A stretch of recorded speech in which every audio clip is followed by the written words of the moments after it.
നാട്ടുകാരുടെ പ്രതിഷേധം അതിന്റെ ചില ദൃശ്യങ്ങളൊക്കെ നമ്മൾ കാണുന്നുണ്ട്. ഇപ്പോഴും പ്രതിഷേധം തുടരുകയാണോ? അതെ അതെ, ഓടിയെടുക്കാൻ ഞാൻ സമ്മതിച്ചിട്ടില്ല. അതെ, ഇല്ല. പണി കഴിഞ്ഞ് വീട്ടിലേക്ക് അരിസമ്മാനം മേടിച്ചു വന്ന അച്ഛനും അമ്മയും മാത്രമേ വീട്ടിലുണ്ടായിരുന്നുള്ളൂ. താങ്കൾക്ക് വ്യക്തിപരമായിട്ട് അറിയാവുന്ന ആളാണോ ഇദ്ദേഹം എൽദോസ്? അതെ, നമ്മുടെ നാട്ടുകാരനാണല്ലോ. അതെ. ഇപ്പോൾ നമ്മൾ അല്പസമയം മുമ്പ് മന്ത്രിയുടെ അടുത്ത് സംസാരിച്ചിട്ടുണ്ടായിരുന്നു. കളക്ടർ വരണം എന്നാണല്ലോ നാട്ടുകാരുടെ എല്ലാം ആവശ്യം. സംസാരിക്കാമെന്ന് അദ്ദേഹം പറഞ്ഞിട്ടുണ്ട്. ആ രീതിയിൽ എന്തെങ്കിലും സൂചനകൾ നിങ്ങൾക്ക് ലഭിച്ചിട്ടുണ്ട്? അവിടെ ഇപ്പോൾ ആരൊക്കെയുണ്ട് നിങ്ങളുമായിട്ട് സംസാരിക്കാൻ?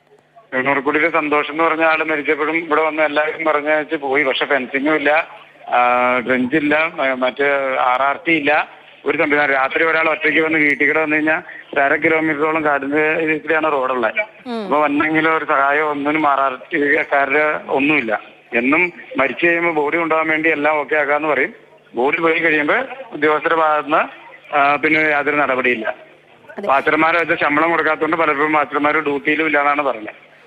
ഇപ്പോൾ അവിടെ ഫോറസ്റ്റ് ഉദ്യോഗസ്ഥരൊക്കെ വന്നിട്ടില്ലേ? അവരെന്താണ് ഉദ്യോഗസ്ഥർ മരിക്കുമ്പോൾ വരും, ബോഡി എടുത്തുകൊണ്ടും ചർച്ച ചെയ്യും, ബോഡി എടുത്തുകൊണ്ടും. ഇത് നിത്യ സംഭവമാണ്. ഇപ്പൊ ഇവിടെ ഒരാളല്ല മരിക്കുന്നത്, 5-6 പേരായി. ഈ അടുത്തിടയ്ക്കായിട്ട് എന്തെല്ലാം തരത്തിലുള്ള ആക്രമണങ്ങൾ? പലപ്പോഴും കാട്ടാൻ ഇറങ്ങുന്ന പ്രദേശമാണ്, സ്ഥിരമായിട്ട് ആൾക്കാർക്ക് ഭീഷണിയാണല്ലേ? അതെ അതെ. ഈ അടുത്തിടയ്ക്ക് ഇപ്പോഴവിടെ ഈ കാട്ടാനയുടെ സാന്നിധ്യം ഉണ്ടാകും എന്ന് ഫോറസ്റ്റ് ഉദ്യോഗസ്ഥർ പറയുന്നുണ്ടോ?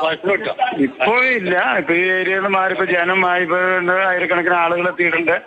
ബഹളമൊക്കെയാണ്. ജനത്തിന്റെ ഇത് വന്ന എണ്ണം കൂടുമ്പോ ആന മാറും.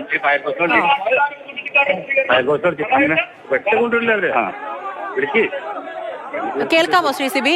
കേൾക്കാം. ഇപ്പോൾ ഈ നാട്ടുകാരുടെ വലിയ പ്രതിഷേധമാണല്ലോ. ഇപ്പോഴവർ എന്താണ് പറയുന്നത്? കളക്ടർ വരണം എന്നുള്ള കാര്യത്തിൽ തന്നെ ഉറച്ചു നിൽക്കുകയാണോ? പിന്നെ ഇതിനൊരു ശാശ്വത പരിഹാരം ഉണ്ടാവണം. ഇനിയും കാരണന്മാരെ ആര് നോക്കും? ഒരു കാര്യം ഞാനൊന്ന് ശ്രദ്ധയിൽപ്പെടുത്തിക്കോട്ടെ. അതായത് അല്പസമയം മുമ്പ് നമ്മൾ മിനിസ്റ്ററിന്റെ അടുത്ത് സംസാരിച്ചപ്പോഴേ ആ പ്രദേശത്ത് ഒരു പരിഹാരം എന്ന രീതിയിൽ ക്രമീകരണം ഒരുക്കണം, അതിനുള്ള നിർദ്ദേശങ്ങൾ കൊടുത്തിട്ടുണ്ടായിരുന്നു. അത് പാലിക്കപ്പെട്ടിട്ടില്ല. അത് എന്തുകൊണ്ടാണെന്ന് അന്വേഷിക്കുന്ന മന്ത്രി പറഞ്ഞിട്ടുണ്ടായിരുന്നു. എന്തെങ്കിലും ചെറിയ തോതിലെങ്കിലും അവിടെ ഒരു വന്യജീവി പ്രശ്നത്തിന് പരിഹാരം ഉണ്ടാകുന്ന രീതിയിൽ ഒരു ക്രമീകരണവും അവിടെ ഏർപ്പെടുത്തിയിട്ടില്ല. ഒരു തുടക്കം പോലും ഇട്ടിട്ടില്ലേ ഒന്നിനും ഒരു തുടക്കമില്ല. ഇവര് പറയുന്നത് മാത്രമേ ഉള്ളൂ, പ്രവൃത്തിയില്ല. സന്തോഷിന്റെ മകന് ജോലി കൊടുക്കാന്ന് പറഞ്ഞ് സന്തോഷം മരിച്ചു കഴിഞ്ഞിട്ട് ഒരു ആദിവാസിയാണ്. സന്തോഷിന്റെ മകന് താൽക്കാലികമായിട്ട് ഒരു വാസര കൊടുത്തിട്ട് ഒറ്റയ്ക്ക് കാട്ടിന്റെ ഉള്ളിലേക്ക് വലിയ ഇത് പറഞ്ഞു വിട്ടു. ആദ്യമായിട്ട് ജോലിക്ക് വരുന്ന ഒരു പയ്യനെ. അത് കഴിഞ്ഞിട്ട് അവൻ ആ ജോലി വേണ്ടാന്ന് വെച്ചാൽ അവനെ കൊണ്ട് പറയിച്ചു വിടുന്ന സാഹചര്യമുണ്ട്. അപ്പൊ അവര് പറയുന്ന കാര്യങ്ങൾ ഫോറസ്റ്റുകാര് ഒന്നും ചെയ്യാറില്ല. അതെയല്ലേ? അപ്പോൾ ആ രീതിയിൽ കിട്ടുന്ന ആനുകൂല്യം മേടിച്ച് അവസാനിപ്പിക്കുക. പിന്നെ ആ വഴിക്കുള്ള സംവിധാനങ്ങളും ഇല്ല. ഇതിപ്പോൾ താങ്കൾ ഉൾപ്പെടെ മറ്റ് പ്രതിനിധികളൊക്കെ അവിടെ ഇല്ലേ? ഏതാ? താങ്കൾ ഉൾപ്പെടെ മറ്റു പ്രതിനിധികളല്ല, പഞ്ചായത്തിന്റെ പ്രതിനിധികളും എല്ലാവരും അവിടെ ഇല്ലേ? ജനത്തിന്റെ രോഷം ഞങ്ങളുടെ നേരത്തുണ്ട്. ഞങ്ങൾക്ക് എന്ത് ചെയ്യാൻ പറ്റും? ഞങ്ങളൊന്നും തന്നെയല്ല, സർക്കാരിനൊന്നും ചെയ്യാൻ പറ്റണില്ല. അല്പസമയം മുമ്പ് മിനിസ്റ്ററിന്റെ അടുത്ത് ഈ ഒരു കാര്യം നമ്മൾ ശ്രദ്ധയിൽപ്പെടുത്തിയിട്ടുണ്ടായിരുന്നു. കാരണം നിങ്ങളുടെ ആവശ്യം കളക്ടർ വരണം എന്നുള്ളതാണ്. അതുവരെ മൃതദേഹം മാറ്റാൻ സമ്മതിക്കില്ല എന്നുള്ളത്. അപ്പോൾ കളക്ടറുമായിട്ട് ചർച്ച ചെയ്യുന്നുണ്ട് എന്ന് മന്ത്രി പറയുന്നുണ്ടായിരുന്നു. എന്തെങ്കിലും സൂചനകൾ ഈ പ്രശ്നം ഒന്ന് പരിഹരിക്കാൻ പാകത്തിനെങ്കിലും ആരെങ്കിലും ഫോണിലെങ്കിലും ബന്ധപ്പെടുക ചെയ്തിട്ടുണ്ടോ ഇതിനോടകം?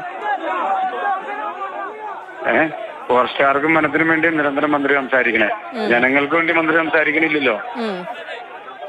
ഇതിപ്പോൾ ഇവരുടെ വീട്ടുകാരൊക്കെ അറിഞ്ഞു കാണുമല്ലോ. വീട്ടിൽ അച്ഛനും അമ്മയും മാത്രമാണല്ലേ? മാത്രമേ ഉള്ളൂ. അതെ. ഇദ്ദേഹം എന്ത് ജോലിയാണ് ചെയ്യുന്നത്?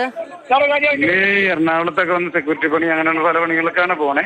പണി കഴിഞ്ഞ് അവിടുന്ന് വണ്ടിയുണ്ട്, വണ്ടിക്ക് ഇവിടെ വന്നിറങ്ങി കടയിൽ വന്ന് അരി സാമാനം മേടിച്ച് ഇന്ന് അമ്മയ്ക്കൊക്കെ ഉള്ള അരിയും സാധനങ്ങളൊക്കെ മേടിച്ചിട്ടാണ് വന്നത്.